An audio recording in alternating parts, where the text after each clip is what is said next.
예, 류혁찬 법무부 감찰관님 스튜디오에 오셨습니다. 안녕하세요. 예, 안녕하십니까. 예, 전수미 민주당 대변인님도 함께 이야기 이어가도록 하겠습니다. 오늘 윤석열에 대한 1심 내란 수계 혐의 무기징역이 선고됐는데 전반적으로 일단 어떻게 보셨는지 감찰관님 여쭙겠습니다. 무기징역이 선고됐다는 점에 있어서는 형량면에서는 그렇지만 저는 전반적으로 법리 구성이라든가 이런 면에 있어서 100% 만족하지는 못한 판결인 것 같고요. 한 전체적으로 한 70점 이 정도밖에 후하게 점수를 줘도 70점 이상 주기는 좀 어려운 것 같습니다. 예, 그렇게 판단하신 이유를 지금 이 시간에 이제 좀 풀어볼까 하는데요. 네네네. 예, 가장 먼저 이제 보셨던 게 좀 문제가 있다고 보신 게 내란죄 성립을 어떻게 해서 받느냐, 어떤 이유로 받느냐, 이 부분에 대해서 좀 문제점을 제기를 하셨죠. 예, 그렇습니다. 계엄 선포를 그냥 했다는 이유만으로 그것이 실체적 절차적 요건을 흠결했다는 이유만으로 바로 내란이 되는 것이 아니라 그 계엄 선포를 하고 계엄 선포를 통해서도 할 수 없는 일을 했을 때에만 내란이 된다. 이런 식으로 또 얘기를 했고, 그다음에 그 내란 행위의 가담자들도 단순하게 그런 그 실체적 절차적 요건의 흠결만을 인식해서 되는 것이 아니라 군 투입이라던가 혹은 여러 가지 불법적인 요소에 대한 인식이 있어야만 내란죄의 공범이 될 수 있다. 이런 식으로 판단을 했거든요. 사실 이러한 판단은 지난번 이진관 재판장의 판단이라던가 혹은 유경진 재판장의 판단과는 다릅니다. 그렇죠. 그렇기 때문에 이게 지금 현재 재판을 받고 있는 또 다른 내란 중요임무 종사자들에게는 어떻게 보면 오늘 정청래 의원님 말씀하셨지만 그 희망의 힌트를 줄 수 있는 그런 판결이 될 수도 있고 논란의 씨앗을 뿌렸다고도 볼 수 있어서 앞으로 좀 항소심에서 시정되거나 잘 지켜봐야 될 부분이 있는 판결이 아닌가 싶습니다. 네. 방금 이제 감찰관님께서 말씀하셨지만 민주당 정청래 대표가 이 윤석열의 무기징역이 최저형이다. 굉장히 매우 유감이다. 이렇게 이야기를 했고요. 유감스럽게 판단한다. 이 부분에 대해서 이제 입장을 밝히셨는데 어떻게 보셨어요? 그러니까 민주시민 진영 분들은 당연히 무조건 사형이죠. 우선 장소적인 이제 정치학으로 보면 공간의 정치학으로 보면 417호고 전두환, 이명박, 박근혜가 재판을 받았던 곳이 전두환은 사형을 받았던 곳이거든요. 근데 기본 상식으로 봤을 때 군합발로 헌정 질서를 유린을 했고 무엇보다 내란 행위였던 게 이진관 판사위에서도 한번 명시가 됐고 명확한 지시행위가 있었고 그를 전 세계가 생중계로 다 본 증인들이라는 겁니다. 그리고 무엇보다 본인도 명시했지만 찰스 1세라던가 개발도상으로 얘기했지만 이런 지도자의 반역 행위에 대해서는 분명히 처단하는 그동안의 절차가 있었다. 그 모든 것을 봤을 때 아마 정청래 당대표를 비롯해서 민주당 지도부, 그다음에 민주진영, 그다음에 모든 대한민국 국민들은 마땅히 전두환이 그랬던 것처럼 오히려 그 이상으로 위법적인 포고령에 근거해서 여러 가지 불법적인 행위를 했기 때문에 전반적인 모든 것들을 포함했을 때 더 정도가 심했으면 심했지 더 덜하지 않다. 절차적인 그 위법성까지 했기 때문에요. 그럴 때는 무조건 사형이다라고 확신을 했는데 무기징역 사유도 말도 안 되는 사유, 나이가 너무 많다, 전과가 없다, 직접 지시하지 않았다 이런 말도 안 되는 사유들로 이제 감형의 사유를 들어서 무기징역을 했다는 게 어느 민주당으로서도 받아들일 수도 없고 대한민국 국민도 절대 받아들일 수 없는 결과라 그렇게 봅니다. 예, 지금 노상원 수첩 관련한 이야기가 굉장히 많이 나오고 있는 것 같아요. 네네. 사실 이제 우리가 노상원 수첩에 나왔던 이야기들을 보면서 이 계엄이 성공했으면 우리나라 진짜 난리가 났겠다라는 생각을 많이 하지 않았습니까? 그래서 잔인한 내용들이 많이 들어있었는데 요거를 지규현 재판부는 약간 흠결이 있다고 본 것 같습니다. 흘겨 쓴 글씨체라던가 혹은 내용이 내용이 이렇게 정제되지 않았다는 이유로 이런 그 계획이 아예 없었다는 식으로 사실 인정을 해버렸거든요. 사실 지난번에 그 우인성 재판부에서도 그랬지만 이렇게 계약서가 없다라는 이유로 그때 무죄를 쓰지 않았습니까? 그와 마찬가지로 필기체 글씨, 흘려 쓴 글씨체, 그리고 본인이 평소에 그런 식으로 일을 해왔는지 안 해왔는지 이런 부분에 대한 심리 없이 그냥 글씨체가 정교하지 않다는 이유로, 정자로 적지 않았다는 이유로 이게 내란 과연 이 문건이 진지한 문건인지 여부에 의심이 있다라는 식으로 판단을 했는데, 그러니까요. 그런 점에 대해서는 저는 참 사실 인정이 이게 상식에 맞는 것인지에 대한 의구심이 들지 않을 수 없었습니다. 이게 내란으로 판단한 부분에 대해서는 이 부분은 확실히 이 직위원 재판부도 이렇게 봤습니다. 한 지방의 평온을 해체할 정도의 위력이 있었는가 여부에 대해서는 뭐 비상계엄 선포와 포고령의 공고로 인해서 국회 봉쇄 행위하고 국회의원 정치인 체포, 편성, 운영, 중앙선관위 점거, 서버 반출, 직원 체포 시도 요거 자체로 폭동 행위에 해당한다. 네네. 그리고 한 지방의 평온을 해야 할 정도의 위력이 있었다라고 봤습니다. 이 네. 부분은 그래도 제대로 판단한 것 같네요. 네, 여러 가지 이제 판단을 좀 폭동에 대해서도 이제 무장 출동이라든가 이제 헬기 진입 자체가 아예 폭동이고 그 폭동의 자체를 최광이 좀 넓게 본 폭동으로서 이제 해석을 했죠. 이거는 좀 바람직하다고 보는데 왜냐하면 내란의 폭동을 넓은 범위에서 그 폭행이나 협박, 그 유형력, 어떻게 영향력을 행사하는 것까지 포함을 해서 봤기 때문에 헬기의 담장, 그러니까 국회의 담장 진입 자체도 이 폭동으로 해석을 했고, 난 무장 병력의 출동 자체도 이제 폭동으로 해석한 이제 그런 범위들이 있다. 그래서 이런 해석이 넓어졌기 때문에 실제적으로 이제 부상, 뭐 여기서 얘기하는 건 한 명도 안 다치지 않았냐, 이런 사태 없지 않았냐 얘기하지만 예. 실제적인 부상 여부 상관없이, 실제적인 실탄 사용 상관없이, 뭐 지휘 체계 물리력 사용 상관없이 이건 실제적인 폭행이나 협박의 정도를 이제 넓게 해석했다는 점에서 이 점은 저는 잘 적용을 했다. 그래서 내란과 바로 직결시킨 거는 법리적으로는 이제 무리가 없는 굉장히 잘 해석한 해석이다라고 생각을 합니다. 예.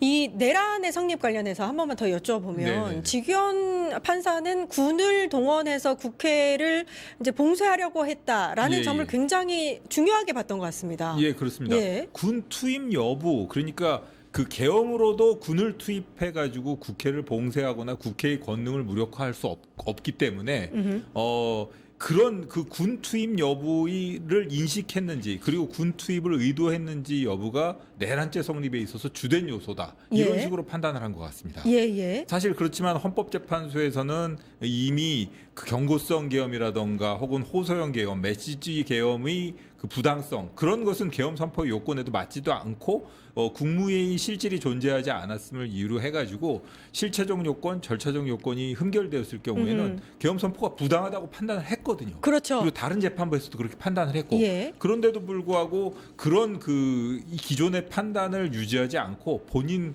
재판부만의 독자적인 판단을 기준을 그러게요. 내세웠다는 점에서 이게 좀 앞으로 비록 그 무기징역이 선고되었다고는 하지만 기본적으로 아까 말씀드린 것처럼 특검에서는 사형 구형을 했지 않습니까? 예. 그런 점, 그리고 이런 이 법리 구성, 결론에 있어서는 동일하더라도 그 위험한 법리 구성이 예, 있기 예. 때문에 그런 부분을 항소를 해가지고 다퉈야 될 필요성이 이 분명히 있어 부분에 보입니다. 대해서 말입니까? 그렇습니다. 예. 그러니까 직위원 부장판사가 분명히 얘기를 한 게 이 비상계엄 선포가 내란죄에 해당되는지 여부를 두 가지로 보더라고요. 그러니까 두 가지가 문제가 될 수 있는데 첫 번째는 형식적 실체적 요건을 갖추었는가. 네네. 두 번째는 어떠한 목적을 가지고 비상계엄을 선포했는가. 네네. 근데 이 두 가지만 가지고 내란죄 성립 요건을 따지기에는 좀 무리가 있지 않을까요? 왜냐하면 국헌문란의 목적, 그러니까 목적과 결국에는 동기 자체를 이제 판단한 거라고 보시면 되는데, 그래서 재판부가 이제 탄핵이나 예산 삭감에 대한 대안 같은 주장이 이제 동기나 명분이고, 군 투입의 목적은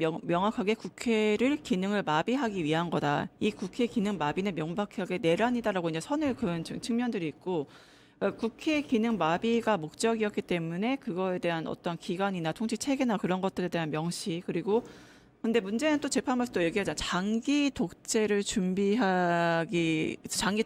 한다고 그거는 보기에는 좀 부족하다라고 재판부에서도 그 증거 자체가 굉장히 면죄부를 부족하다라고 줬어요. 하고, 예. 또 증거도 굉장히 이 계획도 허술하다, 이런 식으로 또 예. 이제 재판부가 좀 빠져나가고 있는 거 있는데, 목적은 굉장히 좀 약간 이율배반적이죠. 목적 자체 내란을 확실히 했다.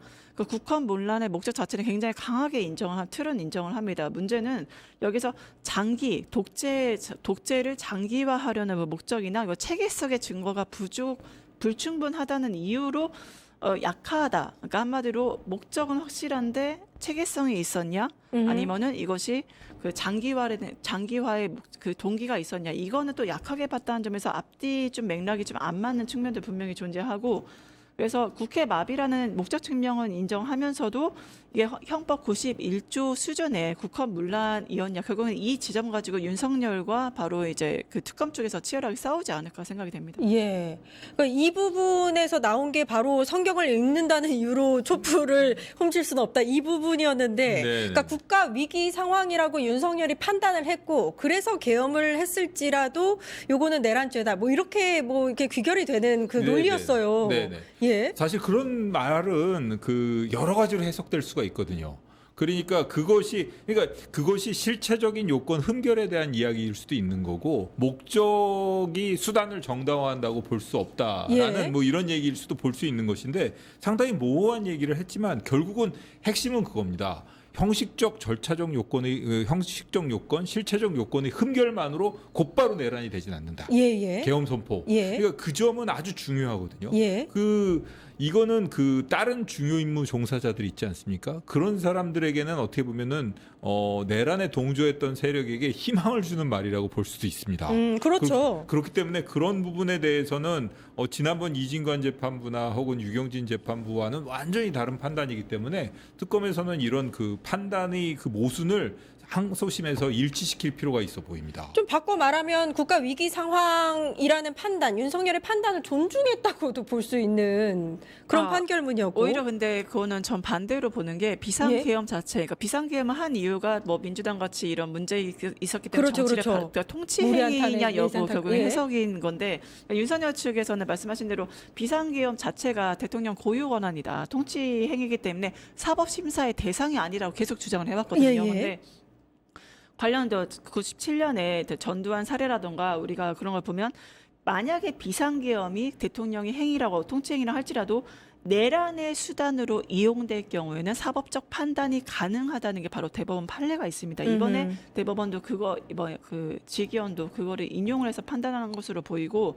헌법 77조 1항에 나온 것은 대통령에게 분명히 계엄 선포 권한 자체는 부여는 합니다. 그런데 동조 3항에서 또 제한이 있습니다. 국회가 계엄 해제를 요구하면 해제하여야 한다. 이것 자체에 있기 때문에 오늘 재판부는 이제 비상계엄 자체가 사법적 판단 대상임을 명확히 명시를 했다는 것 자체가 좀 의미가 있다고 봐야죠. 왜냐하면 윤석열 측에서는 이거는 비상계엄은 사법적 판단 대상이 아니다라고 계속 주장을 했기 때문에. 예, 그렇습니다. 오늘 이제 8명의 피고인 중에서 네네네. 2명이 일단 무죄를 선고를 받습니다. 네네. 피고인 윤용군과 윤승영인데요. 네네. 이 둘에 대해서는 일단 특검이 징역 10년을 구형했는데 네네. 무죄로 선고를 했기 때문에 항소심에서 다툴 것 같아요. 항소심에서 다툴 필요가 있습니다. 예. 지금 그 부분 무죄와 관련된 것이 단순하게, 그러니까 그 군 투입이라던가 혹은 뭔가 이 계엄 선포, 단순한 계엄 선포 매뉴얼에 따른 행동이냐, 아니면 계엄 선포 위법성을 인식했느냐의 여부인데, 예. 결국 이게 보면은 박성재 그 전 법무부 장관에 대한 재판에서도 문제가 되는 것이고, 이 사람들의 경우에는 단순하게 계엄 선포에 따른 매뉴얼을 적용한다라고 오인했을 가능성이 있다는 이유로 무죄를 선고했습니다. 예. 그리고 전수미 대변인님 말씀하셨는데, 기본적으로 원칙적으로 통치행위 경우에는 그 사법심사의 대상이 된다라고 하면서도 조건을 달았어요. 아하. 군 투입이라던가 이런 계엄, 단순하게 그냥 그 비상대권의 판단에 있어서는 어느 정도 재량을 인정하면서 이게 군 투입이라던가 뭔가 불법적인 요소와 결합됐을 때만 사법심사의 대상이 된다는 네, 거거든요. 내란의 수단으로 이용됐을 예. 때 사법심사의 대상이 됩니다. 예. 그런데 이게 지금 문제가 뭔가 하면, 윤석열 씨는 기본적으로 그 야당과의 이 정치적인 난맥상을 타개하기 위한 목적으로 비상계엄을 선포한 겁니다. 예. 그리고 국무회의도 사실은 형해화시켰고요. 아하. 이런 실체적인 절차적 요건을 완전히 무력화하고 계엄 선포를 했는데, 다만 군 투입을 하지 않았다. 그러면은 사법심사를 할 수 없다라는 그런 여지를 주는 것도 그거 되거든요. 너무 위험한 것 같아요. 그거 위험합니다. 예. 그렇기 때문에라도 사실은 헌법재판소나 이런 데에서는 처음에 실체적 요건, 절차적 요건의 흠결만으로도 문제가 있다라고 얘기를 했고, 예, 그렇죠. 그런 실체적, 절차적 흠결, 요건의 흠결을 목격하고도 의사결정 과정에서 제대로 의사를 밝히지 않은 사람에 대해서는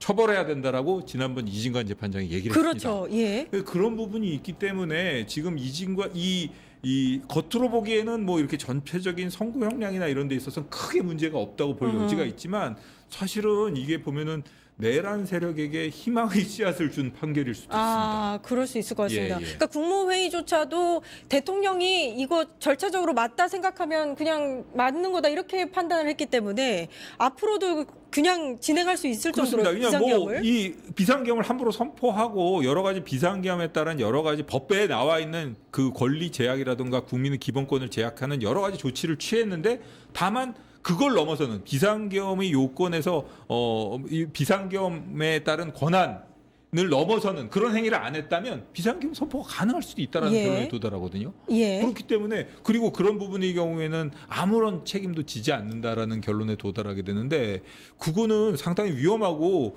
어떻게 보면은 그 정청래 대표님 말씀하신 것처럼 내란 세력에게 어떻게 보면은 희망의 씨앗 용기를 주는 판결이 될 수도 아하, 있습니다. 예. 그 다행스러운 거는 지금까지의 내란 관련 재판들에서 나왔던 그 용어 중에서 내란 집합범이 있는데 직위원 재판관도 비슷하게 요 용어를 계속해서 썼고 오늘 유죄를 판결을 받은 피고인들에게 내란 집합범이다라고 이렇게 이야기를 하더라고요. 네. 요거는 어떻게 보셨어요? 그러니까 내란이 집합범이니까 아까 말씀드린 이제 우리가 국헌을 물러내게 하려는 인식을 공유했다. 이것이 굉장히 기준점이 돼서 이제 판단을 한 것으로 보이는데 예, 예. 그래서 국헌 문란에 대한 이제 기준점 그리고 이것을 집합범으로 확정함으로 인해서 하급자까지 연결시킬 수 있느냐 약간은 불리한 것으로 보입니다. 그리고 좀 약간 말씀하신 긍정적인 측면은 그 국헌 문란의 목적 자체에 대해서 집합범이다. 그리고 이것은 사후에 이것을 미필적, 그러니까 미필적이어도 되고 나중에 이거를 가담을 해도 인정이 된다고 약간 그렇게 범위를 넓혀놓은 측면에서는 아, 긍정적이라고 볼 수는 있죠. 그리고 근데 미필적인 인식, 그러니까 어떤 고의가 아니었지만 그렇게 될 수 있지 않았을까라는 예측을 한다. 이렇게도 내가 대한민국 헌정 질서를 문란하게 나의 행위가 대한민국 헌정 질서를 문란하게 할 수도 있지 않을까? 이 사람의 명령을 들었을 때라는 그런 미필적인 인식 플러스 사후의 가담까지 이제 판단을 해서 했다는 점에서는 그런데 저는 이제 그 포고령 측면이나 나중에 이제 절차적인 측면에서 예. 다 보면은 너무나 누가 봐도 위법적인 여지가 많았고 이제 결과론적으로 봤을 때도 1996년 전두환의 길을 다시 걸었잖아요. 그렇죠. 근데 똑같은 길을 역사적 반역을 한 전두환보다 그 사형이 아니라 무기징역이 나왔다. 똑같은 길을 걸었던 사람에 대해서 더 낮은 이제 형량을 이제 선고를 했다는 점에서 오히려 저는 윤석열과 같은 제2의 윤석열, 제3의 윤석열이 만들어질 수 있는 여지를 재판부가 줬다. 굉장히 안타깝습니다. 그러니까 제 직연 부장판사가 양형 사유를 설명을 할 때 양형 이유에서 군경 공무원에 대한 신뢰를 훼손했고 뭐 국가적으로 사회적 비용을 산정할 수 없을 정도로 어마어마한 피해를 줬고 피고인이 사과하는 모습도 보이지 않았고 재판에 제대로 출석하지 않았고 이런 걸 이야기를 하다가 네. 유리한 양형 사유에서 치밀하게 계획하지 않았고 총탄 등 물리력 행사를 최대한 자제했고 범죄 이력이 없었고 뭐 이런 것들을 댔어요. 그러니까 그거 역시 그렇습니다. 사실 그 실행 능력의 부족함이나 그런 실행 행위 계획의 허술함 예. 그리고 그 즉흥성 그런 걸 이유로 해가지고 그 전체적인 계획의 위험성이라든가 사실은 윤석열 씨 같은 경우에는 이런 그 비상대권을 남용해가지고 자기와 생각이 다른 사람들을 억압하겠다는 생각을 예전부터 계속 해왔거든요. 즉흥적이지 않았습니다. 즉흥적이지 않습니다. 예. 그리고 이렇게 즉흥적으로 예를 들어서 그 이전에 몇 년 전부터 계속해서 이게 예를 들어 1년 전부터 그런 얘기를 해왔다는 것인데 1년 전부터 그 계엄의 주요 가담 세력들을 상대로 그날 12월 3일 날 당일 나 오늘 계엄하려고 해. 아무런 말도 없이. 어허. 그런 식으로 갑자기 그 얘기를 했으면 거기에 동의할 사람이 누가 있었겠어요? 그러니까요. 그리고 군부대의 이동이라는 게 그렇게 하루아침에 이루어지지 않거든요. 그리고 사실은 그 계엄에 가담했던 이런 그 여인형 이런 사람들도 처음에는 본인들이 이러시면 안 됩니다 하고 말렸다는 거 아닙니까? 음흠. 결국 근데 여러 차례에 걸쳐서 그런 말을 하는 과정에 설득당했고 그래서 본인들도 결국 나중에 내란 행위에 가담하게 됐다는 것인데 이거를 어떻게 그렇게 즉흥성이나 허술함을 전체적인 계획이 그때부터 시작되었다라는 걸 부정하는 자료로 쓸 수 있는 것인지 그 점도 좀 의문스럽습니다. 그러니까 그 부분에 대해서는 계속해서 증거가 부족하다, 불충분하다 이 얘기를 하더라고요. 네, 결국엔 영연백이나 수감시설 얘기까지 나왔는데도 그렇게 하는 것들이 정말 국민들이 얼마나 그걸 수긍할 수 있을까 여러 가지 이유를 말씀하신 대로 여러 번 하셨는데 고령이다, 치밀하지 않았다, 물리력을 자제했다, 그리고 영연벽 우리가 이미 국민들 다 알고 있는 영연백이라든가 수감시설의 정비에 대해서는 이걸 어떻게 이 정황에 대해서 굉장히 증거 불충분으로 지금 다 뭉개고 있는 거거든요. 그러니까 결국에는 계엄 선포를 통해서 국회를 군으로 이제 점거했다. 그리고 정치인들을 체포하려 했다. 내란을 실행했다. 이런 것들은 인정을 합니다. 분명히 인정하는데 아주 치밀하게 계획된 것으로는 보이지 않는다. 그리고 최대한 물리력을 자제하려 했다. 고령이다. 이런 것들. 그러니까 결국에는 그 계엄 직전에 우리가 국방부에 영연병을 뭐 2,000개, 3,000개 대량 구매했다고 그게 보도가 실제로 됐잖아요, 나왔잖아요. 그거. 그리고 확인이 됐습니다. 그 법무부 장관의 박성재 법무부 장관 지시로 이제 그 정치인들을 수감하는 시설들을 다 한번 검토하라고 했다. 이런 것들이 다 언론에서 확인이 팩트체크가 된 건데 특검이 이러한 그 비상 계엄, 그 내란의 계획성이라든가 쿠데타의 실제 일정을 입증하기 위해서 이런 것들을 내세운 증거거든요. 근데 그런 것들을 실태 사용이 실질적인 물리력 행사 제한적이고 이런 그냥 치밀하지 않고 뭐 고령 이런 이유로 다 이제 뭉개버렸다는 점에서 국민들이 수긍할 수 없는 재판의 결과로 이제 그런 감형 요인으로 이제 보일 수밖에 없는 거죠. 제가 궁금한 게요, 감찰관님. 만약에 이게 이제 항소를 해서 네네. 항소심으로 갑니다. 그러면 사형일 경우에는 감형이 되면 무기징역 될 수 있지만 무기징역은 또 다시 그러면은 혹시라도 뭐 10몇 년형, 20몇 년형 이렇게 감형되는 거 아니야? 무기 감형될 수 있습니다. 예, 그러니까요. 무기 감형될 수 있습니다. 10년부터 50년이잖아요. 네, 그렇습니다. 감형될 수 있습니다. 그리고 근데 이제 또 하나 이제 또 다른 점이 있는 것이 그 이미 추가 기소된 건들이 있지 않습니까? 추가 기소된 건들이 다 병합이 되어야 되기 때문에 사실은 그 양형에 있어서 이보다 더 중요해져야 되는데 무기의 경우에는 더 이상 가중할 수 없기 때문에 예. 모든 형들이 거기에 흡수가 됩니다. 아. 그렇기 때문에 사실 흡수가 되면 어느 정도 그 양형에 있어서도 감경 사유가 없다라고 저는 인정을 해줘야 될 것 같고 중요한 것은 전혀 반성을 하지 않는다는 점이거든요. 예. 이 잘못하면 이 내란 재범이 발생할 수도 그렇죠. 있는 사안입니다. 사실 그 내란의 경우에 이걸 제대로 진압하지 않고 그런 불씨를 확실하게 없애지 않으면 언제라도 또 새로운 정치 세력 그리고 또 말도 안 되는 주장으로 국민들을 호도해가지고 또 어느 정도 의미 있는 정치 세력으로 또 등장할 수도 있는 것이거든요.